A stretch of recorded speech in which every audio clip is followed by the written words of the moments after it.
Okay, haven't done a video for a little while. Day 107 of lockdown, and what's been happening as usual, keeps changing. Even when we think we've got things sorted, there's lots of twists and turns. This week, or today actually, for the past few hours, we're in a new landscape. After 680 something odd days of the New Zealand level alert system, we now have to bid farewell and say our goodbyes because it is dead and it is over. No more levels. And I think for a lot of us that was really ingrained into our brain, definitely put on our fridge and helped really keep us sane. It was a bit sad putting it in the bin because we liked the level system, and throughout this whole time talking with people overseas and all the craziness that's been going on, I'd always end up asking, oh, what level are you in? And that's it, level? We don't have level. What are you talking about, level? And I said, oh, how do you know what you can and can't do? Oh yeah, no, we don't have levels. The government just keeps changing what they tell us, etc., etc. And I said, oh, that must be really frustrating. And yeah, it has been. But for us, we've always had the level system, which I understand was thrown together in a very short amount of time, but definitely was followable. You could follow it. You knew what you were doing. But today is the death of the level system. And what's new? Well, we've got the traffic light. And so a key bit of the traffic light is that vaccine pass. And so already 70,000 people have been given exemptions. God knows how many people are actually struggling with the vaccine pass. They say they've issued several million, I think 3 million. And of all the people who have applied, about 95 now got the vaccine pass. How will you actually use it? Who's actually going to check all this?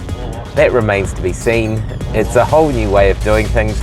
I'm eager to scan my one and then see how it goes scanning that, then scanning the location separately. I'm guessing in summer going to the dairy, I mean that might last, it might be a pretty quick run for the scanning process. But nonetheless, it probably does put the acid on people to get that vaccine done. And regions particularly need to respond to getting the vaccine done. And just trying to book a camper van, which you think, well, there's no overseas tourists. Everybody says, you know, it's good to support the local economies, particularly the tourist ones. It is almost impossible. In fact, I was told by a motorhome owner, business owner who rents these out, he's just said, look, you're gonna have no chance. These are so booked out. So I said, oh, good for you. Like, that's really good news on the business side. I mean, I'd love to go on a camper van holiday, but it's not my burning need to do. And he said, yeah, things are good. Things are good. So what do we know? Well, as the death of the level system has happened, we may be entering the Omicron age. It still doesn't quite have the ring to it. No one's put a good spin on it. I just would love to hear the minutes of that meeting and where they came out with that one. I think they need to think about those 2-syllable names. That's the way to go, I think. Anyway, so Omicron, it's genetically a lot different, but still no one knows. Everyone keeps harassing this one doctor, Angelina Kotzi from South Africa. Everything she knows about these patients who have then found to have the Omicron variant, which is officially a variant of interest. And well, we don't know very much. Still, we don't really know if the death counts are going up at all, if the Omicron variant is a factor. So is it good news, bad news, or somewhere in between? At this stage, it looks like maybe somewhere in between, but maybe leaning towards good news, because the longer this week or two goes on where we've known about the variant and the world hasn't recollapsed, it's got to make you think, well, we've seen what Delta did. And so if it's better than Delta, we'll take that, I think. We'll take that.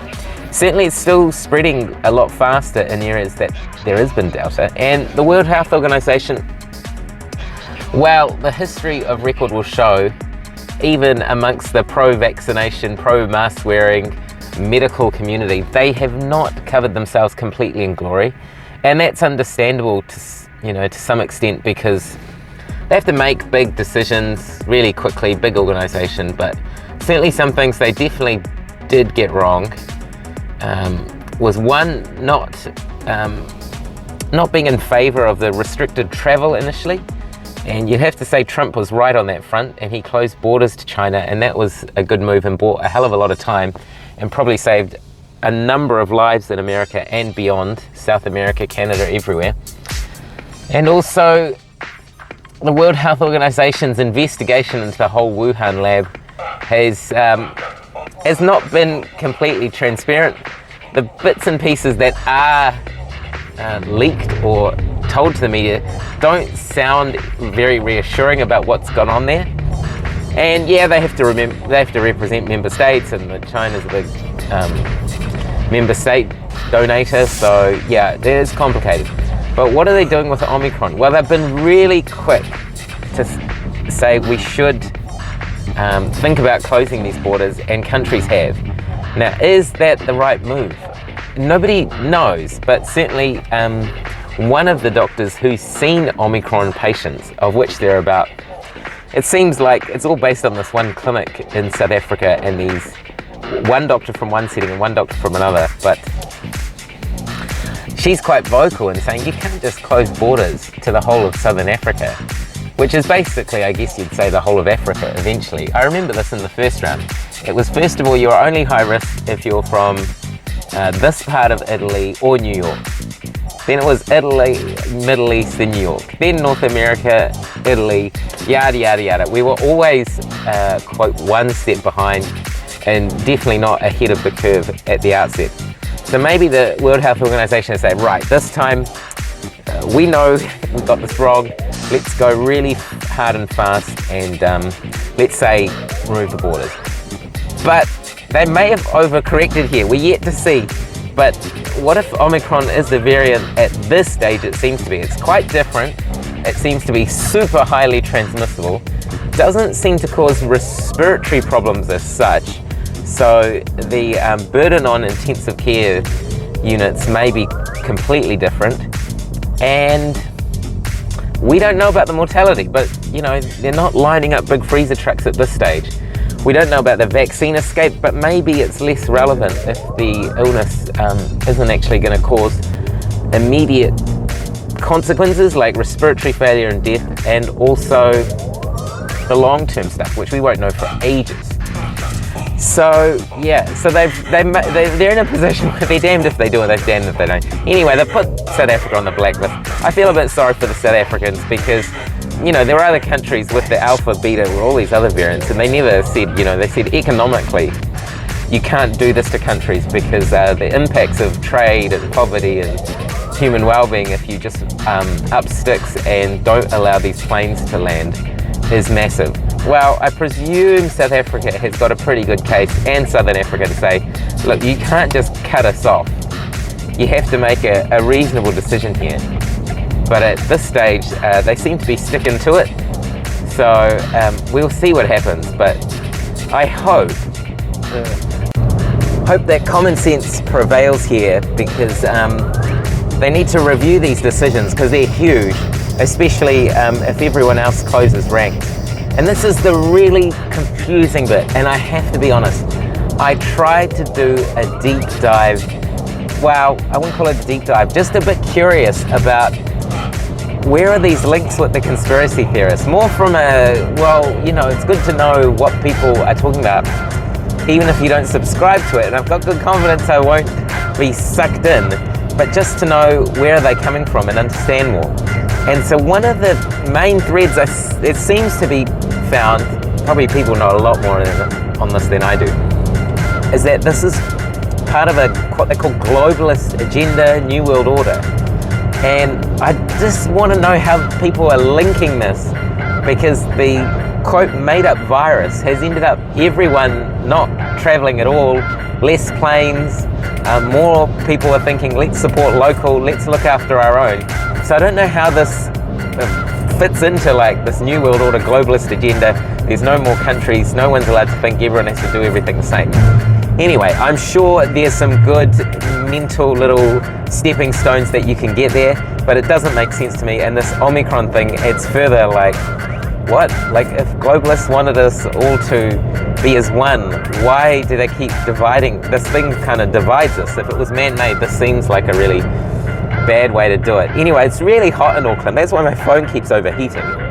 And so what's going to happen? I think for the first time in a long time, we're not really too interested in the case count at 1 p.m. They've been trying to wean us off it by not doing the stand-up press conference every day. But I have to be honest, with not a lot of other sport around, it's good keeping a little ticker of what's happening with the case numbers, even if it's kind of meaningless, it doesn't affect your life. But this is actually the really interesting period now, because as mentioned, the level system is dead. We're now moving to traffic lights, and are we gonna go crazy? Are we gonna slowly come out of this? Are we gonna not come out of this? This is just now, we're a lot more cautious. This is just the way we do things. I have a feeling the difference between red and orange is a difference for organisers of big events. But practically on the ground level, I'm not sure what you'll do differently. The guidance is very much the same, and the restrictions on big events, they'll be taken out of your hands, because it's really going to be controlled by MB and big business. So it won't be a decision you think much about, especially in Auckland, where is anyone going to be really surprised if Auckland continually, at best, yo-yos between red and orange? Because I mean, we're going to be the first place to open up. We're going to have some cases. The MIQ people are going to be less at home. I don't think this home isolation is going to last a day or two for most who are looking at the weather outside and your whole bubble leaves. I don't think it's going to happen.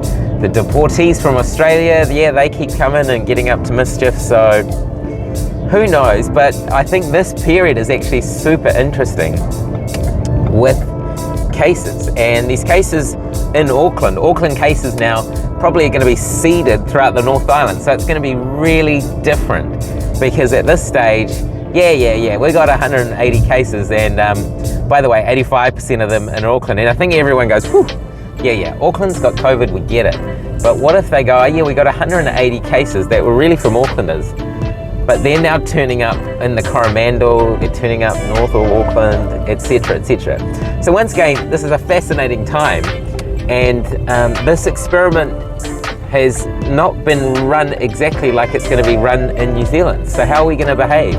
We got high vaccination rates, especially with those first vaccinations. Are we going to behave like we ought to?